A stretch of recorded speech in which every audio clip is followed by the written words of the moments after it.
बिस्मिल्लाहिर्रहमानिर्रहीम। अस्सलाम वालेकुम everyone, welcome back to MS SQL server tutorials. This is Ali Raza. आज की क्लास के अंदर हम लोग जो है वो SQL सर्वर के अंदर DDL स्टेटमेंट्स को डिस्कस करेंगे। और DDL is an acronym for data definition language, और इसके अंदर तीन चीज़ें होती हैं: create, alter and drop. So let's start and have a look what we have today. Alright guys, सबसे पहले तो आप देख सकते हैं प्रीवियस क्लास के अंदर मैंने आप लोगों को जो है वो कुछ टिप्स एंड ट्रिक्स को बताया था कि एसक्यूएल सर्वर यूज़ कैसे होगा और उसमें किन चीज़ों को आपने करने से क्या होगा। तो अगर आपको याद हो, पिछली क्लास में हमने जो है डेटाबेस बनाया था, क्रिएट डेटाबेस। अगर मैं उस क्वेरी को दोबारा से लिखूं तो उसमें मैंने क्रिएट का वर्ड यूज़ किया था। सही है, यहाँ पर इसको मिटाएं और यहाँ लिखें क्रिएट डेटाबेस। एंड डेटाबेस का जो नाम है फर्स्ट कर लें एग्जाम्पल एंड डीबी। तो बेसिकली ये जो क्रिएट है, create is a keyword and it is a DDL statement. अगर मैं यहाँ पे कमेंट लिखूं, सो डीडीएल स्टेटमेंट, ठीक है, और इसके अंदर सबसे पहले हम पढ़ें क्रिएट को। ठीक है, अच्छा, क्रिएट के जो ये कीवर्ड है, बेसिकली इसके ज़रिए से हम अपने पूरे एसक्यूएल के अंदर जो जो चीज़ें बन सकती हैं वो सारी क्रिएट के कीवर्ड से हम बनाते हैं। सही है, जैसे कि मैंने यहाँ डेटाबेस को क्रिएट किया है। ठीक है, इसी तरीके से डेटाबेस के अंदर, अच्छा, हर चीज़ जो एसक्यूएल के अंदर होती है वो कहलाती है ऑब्जेक्ट। ठीक है, object, everything in the database is known as object, और उसको कहते हैं database object. Database itself is an object. सही है, डेटाबेस ऑब्जेक्ट। ठीक है, इस तरीके से।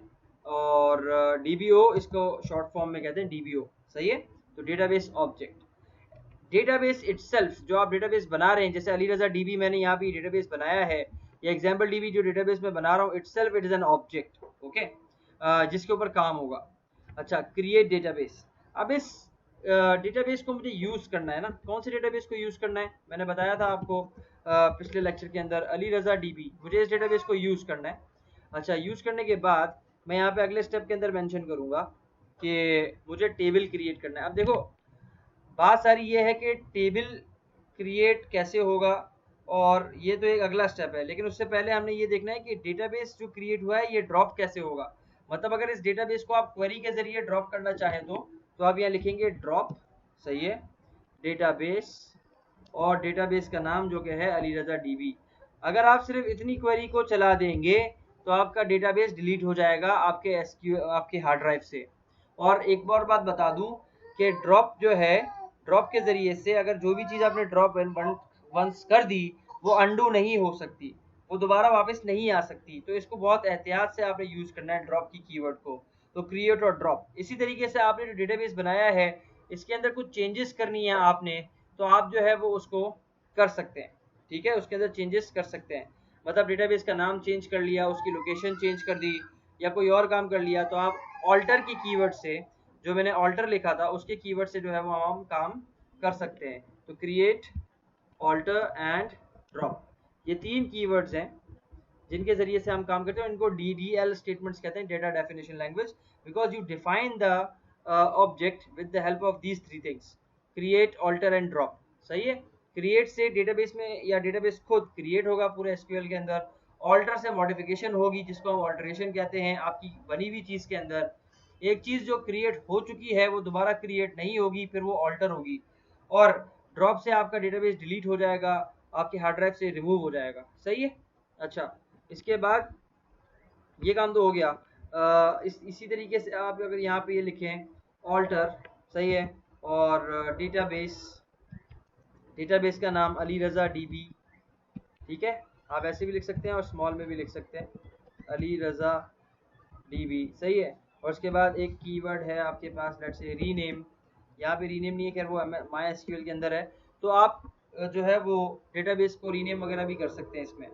ओके, सो यहाँ पे आप लिखते हैं ऑल्टर डेटाबेस, डेटाबेस का नाम, और उसके बाद आप लिखते हैं मॉडिफाई, और मॉडिफाई नेम इक्वल्स टू, और जो भी आपके डेटाबेस का नाम है, फर्स्ट कर लें ABCDB। सही है, तो इस तरीके से आप जो है वो ऑल्टर भी कर सकते हैं अपने डेटाबेस के नाम को। ओके, सो ऑल्टर से मॉडिफिकेशन होती है, ये तो सिर्फ मैं नाम चेंज कर रहा हूँ। अच्छा, इसको सिलेक्ट करके आप इसको एग्जीक्यूट कर दें तो यहाँ पर आप देख सकते हैं database name abcdb has been set, और अब आप यहाँ पे रिफ्रेश करेंगे तो आप देख सकते हैं कि आपका डेटाबेस जो है वो यहाँ पे abcdb हो गया। अच्छा, एक मॉडिफिकेशन का तो ये था, और दूसरा मॉडिफिकेशन ये क्वेरी के जरिए करना हमें ज़्यादा आना चाहिए। दूसरा तरीका आपके पास जो है वो ये है कि आप यहाँ राइट क्लिक करें और सिंपल यहाँ रीनेम कर दें। आप देखें ये बहुत आसान तरीका है, लेकिन मैं आपको बिल्कुल रिकमेंड नहीं करूंगा कि आप इस तरीके को फॉलो करें, बिकॉज आसानी वक्ती होती है, लेकिन ये समझ लो दायमी चीज़ है। ये आपको सॉफ्टवेयर्स के अंदर भी यूटिलाइज करने में आपके लिए आसानी होगी, क्योंकि सॉफ्टवेयर के अंदर हम क्वेरी लिखते हैं, ना कि हम यहाँ पे GUI यूज़ करते हैं। तो अली रज़ा DB मैंने वापस कर दिया है। आई होप ये बात समझ में आ गई होगी आप लोगों को। ठीक है, तो ऑल्टर डेटाबेस किया हमने, क्रिएट डेटाबेस किया हमने, इससे हमारा डेटाबेस क्रिएट होगा। और डेटाबेस को अब ड्रॉप करना है तो सिंपल मैं लिखूंगा ड्रॉप डेटाबेस, और डेटाबेस का नाम है मेरे पास अली रज़ा DB, तो अली रज़ा DB। अच्छा, अब मैं फिर से रिपीट कर दूं भाई, ये सारी फाइल मेरे पास, क्योंकि इसमें इतने सारी क्वेरीज मैंने लिखी हैं, एक क्वेरी, दूसरी क्वेरी, तीसरी क्वेरी, तो भाई इनको अगर आप एग्जीक्यूट कर दोगे तो सब चल जाएंगी। सही है, तो सबसे पहले जो होगी, सबसे पहले वो क्वेरी चलेगी, फिर दूसरी, फिर तीसरी, तो एरर्स आएंगे। आपने जिस क्वेरी को चलाना है सिर्फ उस क्वेरी को सिलेक्ट करें और उसके बाद एग्जीक्यूट कर दें। अच्छा, क्रिएट हो, ऑल्टर हो, ड्रॉप हो, क्रिएट हो, ऑल्टर हो, ड्रॉप का कीवर्ड हो, उसमें यहाँ पे डेटाबेस आप ना भी सिलेक्ट करें, जो है वो डेटाबेस की बात कर रहा हूँ मैं। डेटाबेस आप यहाँ पर कुछ भी बना लें, उसमें यहाँ पे कुछ भी पहले से लिखा हुआ मसला नहीं है, लेकिन डेटाबेस के अंदर जो भी चीज़ें बनेंगी वहाँ पर उस डेटाबेस का नाम होना चाहिए। सही है, तो ड्रॉप डेटाबेस, डेटाबेस को मैं ड्रॉप कर देता हूँ, यहाँ पे हमने कर दिया इसको ड्रॉप।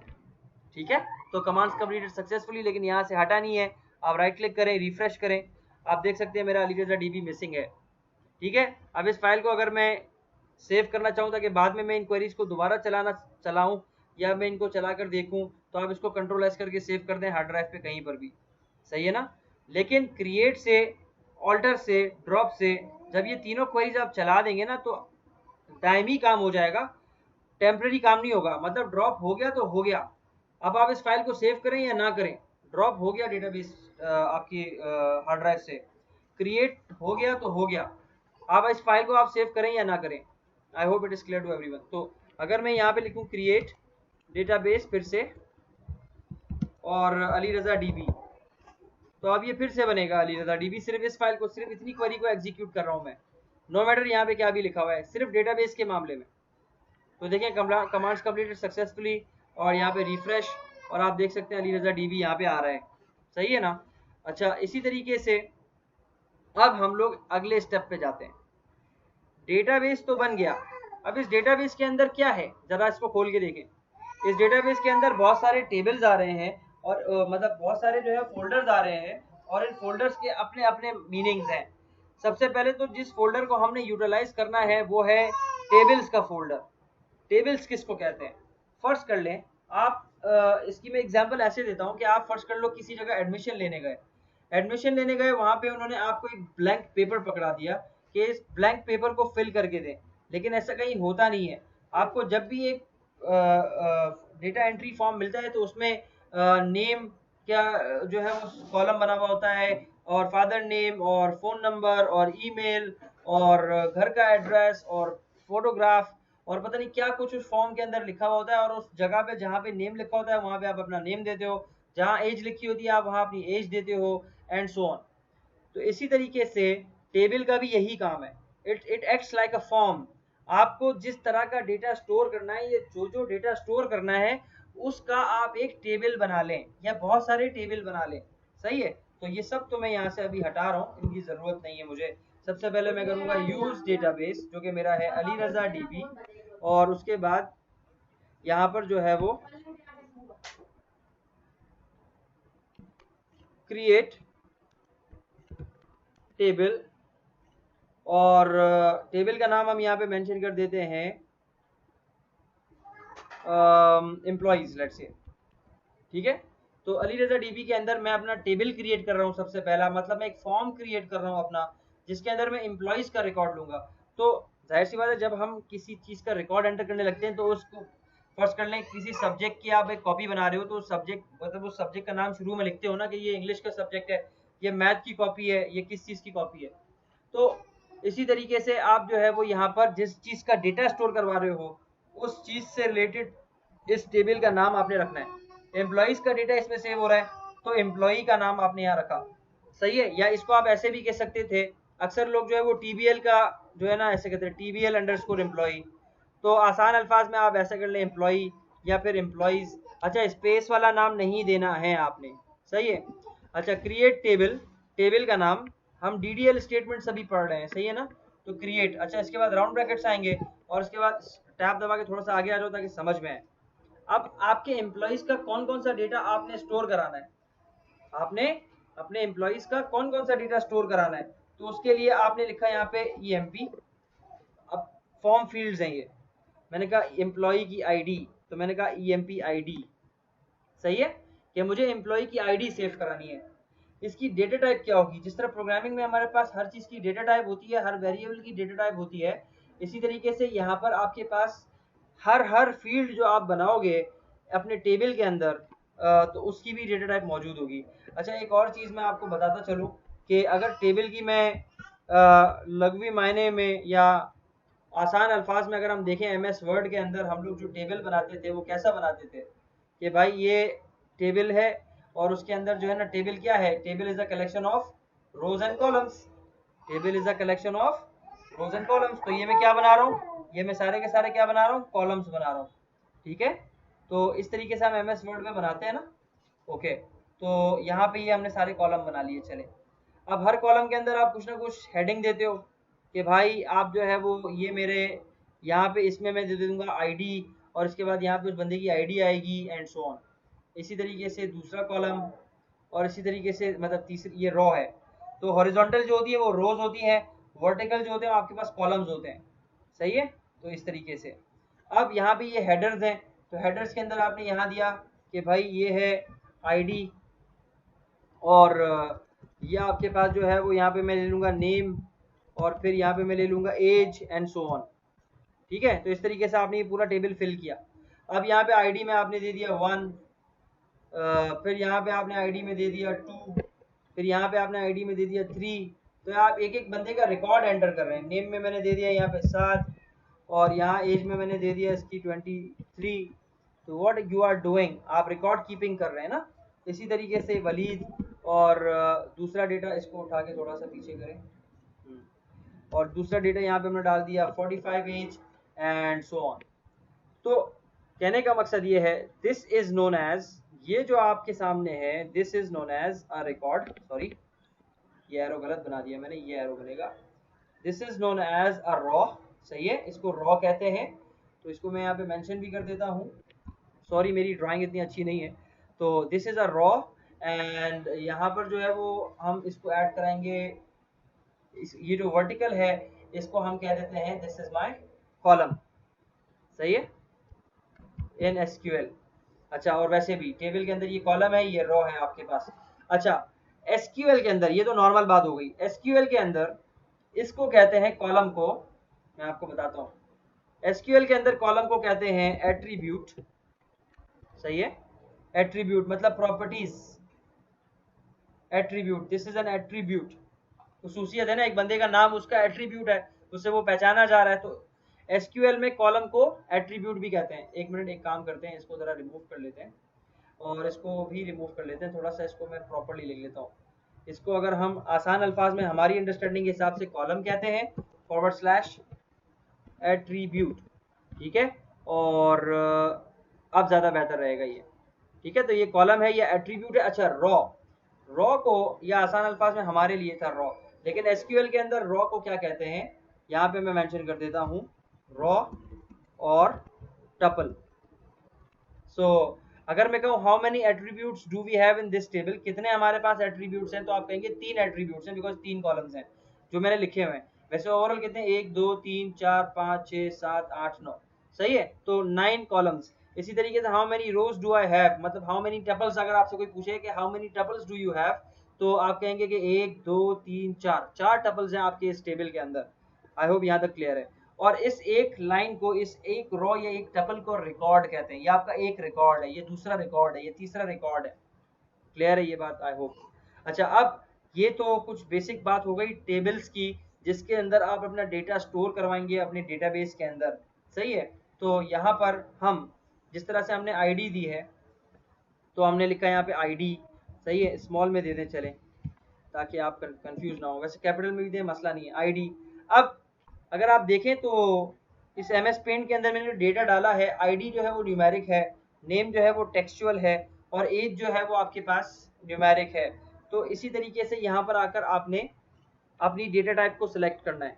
जैसे ही आप डेटा टाइप लिखेंगे, लेट्स से इंट, ठीक है, तो यहाँ पे जो है वो इंटेलिजेंस काम करेगी इंशाल्लाह, लेकिन यहाँ पे फिलहाल नहीं कर रही है। अच्छा एक काम करते हैं, IMSDB यूज़ करते हैं। क्रिएट, अच्छा क्रिएट के अंदर अमूमन इंटेलिजेंस काम नहीं कर रही होती है, वैसे काम करती है, खैर। तो आईडी इंटीजर, और उसके बाद जो है वो आप कॉमा लगा लें। उसके बाद अगला स्टेप मुझे था नेम, और नेम के अंदर मैंने दे दिया varchar। What is this varchar? ये डेटा टाइप है, जिस तरह स्ट्रिंग डेटा टाइप होती है प्रोग्रामिंग के अंदर, यहाँ पे varchar है, मतलब वेरिएबल कैरेक्टर। और उसके बाद इस नेम की मैक्सिमम लेंथ कितनी होगी, मैंने कहा नॉट मोर देन 30 कैरेक्टर्स, मतलब अगर मैं 30 कैरेक्टर से बड़ा नाम दूंगा इसमें तो एक्सेप्ट नहीं होगा, वो कट जाएगा, ठीक है, ये लेंथ हो गई। अच्छा इसी तरीके से एक और डेटा टाइप होती है आपके पास nvarchar, न्यूमेरिक वेरिएबल कैरेक्टर, मतलब अगर आपने किसी भी टाइप का इनपुट देना है ना, इंग्लिश, उर्दू, फारसी, फ्रेंच, जर्मन, तो हर और कोई जितने भी स्पेशल कैरेक्टर्स हैं उन सब के लिए आपके पास जो डेटा टाइप है, स्पेशल कैरेक्टर वगैरह आपने स्टोर कराने हैं तो nvarchar, सही है। इसी तरीके से सिर्फ कैरेक्टर डेटा टाइप भी है, ठीक है। तो हम इन सारी चीज़ों को डिस्कस करेंगे बाद में इंशाल्लाह, लेकिन फिलहाल हम एक सिंपल सा टेबल बना रहे हैं, और उसके बाद यहाँ पर हम दे देंगे एक और चीज़ जिसका नाम है एज। अब एज के लिए भी डेटा टाइप अमूमन हम, जाहिर सी बात है, नंबर है तो इंटीजर लेते हैं, ठीक है। अच्छा हम आगे जाकर इस चीज़ को और भी ज़्यादा डिटेल में इन डेप्थ डिस्कस करेंगे, लेकिन फिलहाल आपने तो कभी टेबल बनाया ही नहीं है, तो फिलहाल मैं इसको और ज़्यादा डेप्थ में नहीं जा रहा हूँ, इसको इतना ही रखते हैं। तो हमने एक टेबल क्रिएट किया एम्प्लॉई का, जैसे कि मैंने MS क्या कहते हैं वर्ड पेंट के अंदर किया है, उसके अंदर आईडी नेम एज दिया है। तो मैंने इस फॉर्म के अंदर बताया कि मैं इस टेबल के अंदर आईडी लूंगा, नेम लूंगा और एज लूंगा। तो ये मेरी एक क्वेरी बन गई। आप चाहें तो इस क्वेरी को एक लाइन में भी लिख सकते थे, मसला नहीं है, SQL विल एग्जीक्यूट। अच्छा अब मैं इस पूरी के पूरी को सिलेक्ट करूंगा और यहाँ पे कर दूंगा एग्जीक्यूट, देखें कमांड्स कंप्लीटेड सक्सेसफुली। लेकिन आप देख सकते हैं यहाँ पे टेबल्स के अंदर जब मैं इसको ओपन करूंगा तो यहाँ पे ये आ रहा है। अगर ये खुला हुआ होता पहले से तो आपको रिफ्रेश करना पड़ता है इसको, जैसे हमने डेटाबेस को रिफ्रेश किया था। तो टेबल्स में आ गया एम्प्लॉइज। अब मैं जब इसको ओपन करूंगा तो इसके अंदर कॉलम्स को अगर हम देखेंगे तो कॉलम्स के अंदर आप देख सकते हैं आईडी है, इंटीजर है, नेम है, वारचार है, एज है और इंट है, ठीक है। तो ये तो हो गया क्वेरी के जरिए। एक और तरीका मैं आपको बताता हूँ टेबल क्रिएट करने का, लेकिन अभी हम लोग फिलहाल तरीका यही वाला देख रहे हैं, क्वेरी वाला। वो एक और तरीका ये है कि आप डायरेक्टली राइट क्लिक करें और न्यू पे जाके टेबल पे क्लिक करें तो आपका टेबल क्रिएट हो जाएगा। पहले तो डेटाबेस क्रिएट करना बता देता हूँ, बिकॉज वो भी नहीं बताया। New database, there are so many things कि जो कि ड्यूरिंग द लेक्चर याद आती रहती है। तो डेटाबेस का नाम आपने यहाँ देना है, उसके अलावा कुछ भी नहीं करना। मैंने यहाँ पे कह दिया डेमो, सही है, डेमो DB, और उसके बाद मैंने इसको कर दिया ओके। तो मेरा डेटाबेस यहाँ क्रिएट होके लोड होके यहाँ आ जाएगा, लेकिन यहाँ पे अब आपको रिफ्रेश नहीं करना पड़ेगा, डेमो DB यहाँ पे आ गया होगा कहीं पे, चेक करते हैं। नहीं, रिफ्रेश करना पड़ेगा, नहीं ये रहा, सबसे एंड में, नहीं करना पड़ेगा। डेमो DB मेरे पास डायरेक्टली आ गया, क्योंकि आपने ग्राफिकल यूजर इंटरफेस यूज़ किया है तो वो ऑटोमेटिकली रिफ्रेश कर देता है लिस्ट को। तो डेमो DB मैंने ग्राफिकली डेटाबेस बनाया। इसी तरीके से अब मेरे पास ये जो एम्प्लॉइज़ का टेबल मैंने बनाया है, इसको ग्राफिकली अगर मैं यहाँ पर बनाना चाहूँ डेमो के अंदर, तो टेबल्स पर राइट क्लिक करूँगा और न्यू पे जाऊँगा और टेबल पे जाऊँगा, और अब देखें क्या आता है आपके सामने। तो आपके पास कॉलम नेम, उसकी डेटा टाइप और अलाउ नल्स, ठीक है। तो कॉलम नेम में मैंने दे दिया आईडी, और देखें डेटा टाइप यहाँ पे पूरी लिस्ट आ रही है। इतनी ज़्यादा डेटा टाइप्स हैं आपके पास डेटा को स्टोर करने के लिए, ठीक है। तो मैंने कह दिया इंटीजर, सही है, और उसके बाद अलाउ नल्स पे चेक लगा रहने दें। उसके बाद नेम, जो मैंने वहाँ क्वेरी में लिखा था वही चीज़ मैं यहाँ पे ग्राफिकली कर रहा हूँ, वारचार, और यहाँ पे मैंने दे दिया 30, और उसके बाद जो है वो क्या कहते हैं इसको, एज, और इसी तरीके से मैंने यहाँ दे दिया इंट और एज, और उसके बाद इसको सेव कर दिया। अब ये कह रहा है टेबल का नाम दो, तो टेबल का नाम एंड में यहाँ दिया जा रहा होता है, तो मैंने कह दिया फर्स्ट कर लो एम्प्लॉई। तो ये एम्प्लॉइज़ का जो टेबल बन रहा है, ये बन रहा है किधर, कौन से डेटाबेस में बन रहा है, ये डेमो DB के डेटाबेस के अंदर बन रहा है, सही है। तो अब मैं जब इस टेबल को ओपन करूंगा तो आप देख सकते हैं एम्प्लॉइज़ का टेबल यहाँ पर भी मौजूद है, सही है, और उससे पहले लिखा हुआ है DBO, मतलब ये डेटाबेस का ऑब्जेक्ट है, सिंपल, ठीक है। तो आई होप यहाँ तक आपको क्लियर होगा। अब अगली जो बात मैं यहाँ पे करने जा रहा हूँ वो है ऑल्टर। क्रिएट को हमने अच्छे तरीके से देखा, ग्राफिकली भी देखा और वैसे भी देखा। अगर मुझे अपने डेटाबेस के अंदर या अपने इस टेबल के अंदर एक कॉलम को बढ़ाना है, मैं तीन चीजें, मैं मुझसे गलती हो गई, फर्स्ट कर लें, अब मुझे एक चौथा कॉलम भी ऐड करना है, लेट्स से जेंडर या फिर एड्रेस या फिर फोन नंबर, तो अब मैं क्या करूं? तो उसके लिए मैं ऑल्टर करूंगा अपने टेबल को, मतलब मॉडिफाई करूंगा, ऑल्टर टेबल, ये लिखने का तरीका है। और टेबल का नाम होगा एम्प्लॉइज, जो भी नाम है फिलहाल। और उसके बाद इसमें आपने नया कॉलम ऐड करना है तो ऐड, और कौन सा कॉलम ऐड करना है, मैंने कहा कि सिटी, कि इस एम्प्लॉय की सिटी कौन सी है। और उसके बाद जो है वो उसकी डेटा टाइप हम यहाँ पे मेंशन करेंगे, और डेटा टाइप हमने यहाँ दे दी वेरिएबल कैरेक्टर, और 30 is the length, that's it. ठीक है, यहाँ पे ऐड हो जाएगा आपका कॉलम। सो ऐड सिटी, और उसके बाद जो है वो ऑल्टर टेबल एम्प्लॉइज और ऐड सिटी, और उसके बाद ये सिटी का कॉलम ऐड हो जाएगा। एग्जीक्यूट, ये देखें कमांड्स कंप्लीटेड सक्सेसफुली। अब अगर मैंने ये मेरा डेटाबेस कौन सा सेलेक्ट था, देखें अली रजा डीबी, तो ये काम कहाँ हुआ होगा, अली रजा डीबी में, अली रजा डीबी टेबल्स। और आप देख सकते हैं यहाँ कॉलम्स खाली आ रहे हैं, तो राइट क्लिक, बल्कि कॉलम्स पर राइट क्लिक, रिफ्रेश। अब आप देख सकते हैं सिटी का कॉलम भी यहाँ पे मैंने ऐड कर लिया है। इसी तरीके से अगर आपने यही काम ग्राफिकली करना होता तो आप कैसे करते, राइट क्लिक और डिज़ाइन पे क्लिक करते एम्प्लॉइज़ पे, और डिज़ाइन में जब आप जाएंगे तो यहाँ पर जो है वो आपके पास सिटी का कॉलम देखें आ रहा है। इसी तरीके से मैं यहाँ कह दूँ एड्रेस, और एड्रेस का यहाँ पे मैंने दे दिया वार 450, या जो भी लेंथ रखनी है आप रख लें, कंट्रोल एस। अच्छा आप देखो ये सेव जो हो रहा है ना, ये इतने आसानी से जो सेव हो रहा है, ये इसीलिए हो रहा है क्योंकि जो मैंने पिछले लेक्चर के अंदर आपको बताया था कि ऑप्शंस में जाके डिज़ाइनर पे जाके ये चेक मैंने हटाया हुआ है ना, इसीलिए ये मॉडिफिकेशन मुझे अलाउ कर रहा है। वरना वंस एक बार टेबल क्रिएट हो गया तो फिर वो मॉडिफाई नहीं हो सकता था, तो वो टूल्स में जाके डिज़ाइनर में जाके आपने प्रिवेंट सेविंग चेंजेस का चेक हटा देना है। सही है ना भाई? तो आई होप यहाँ तक समझ में आ गया होगा। एम्प्लॉइज़ का टेबल हमने ऑल्टर भी किया। अब इसी तरीके से अगर आपने जो है वो किसी कॉलम को ऑल्टर करना है, भाई मैं भूल गया, मतलब मुझसे गलती ये हो गई कि मैं किसी जो है वो सिटी है इसकी वारचार 30 नहीं वारचार 60 रखना था मुझे। तो अब मैं क्या करूँगा, तो मैं लिखूँगा ऑल्टर टेबल, क्वेरी आपको सीखनी है एम्प्लॉय, सही है। और उसके बाद मैं लिखूँगा ऑल्टर और कॉलम, और कॉलम का नाम क्या है, कॉलम का नाम है सिटी, और यहाँ पे मैंने दे दिया वारचार, और यहाँ पे दे दिया 60, इस दफ़ा अपडेटेड डेटा मतलब डेटा टाइप, और उसके बाद जो है वो इसको करते हैं एग्जीक्यूट। तो अब आप देख सकते हैं कमांड्स कंप्लीटेड सक्सेसफुली। आप अपने कॉलम की कॉलम बने हुए कॉलम को चेंज किया, अभी 30 थी, अब जब मैं इसको रिफ्रेश करूंगा तो ये क्या हो जाएगा, सिटी 60 हो गया, और एड्रेस भी यहाँ पे आ गया क्योंकि मैंने वहाँ पे ग्राफिकली ऐड किया था। ठीक है, तो ऑल्टर टेबल भी हो गया, ऑल्टर कॉलम भी हो गया, this is how alter works. सही है, तो ये सारी डेटा डेफिनेशन लैंग्वेज है।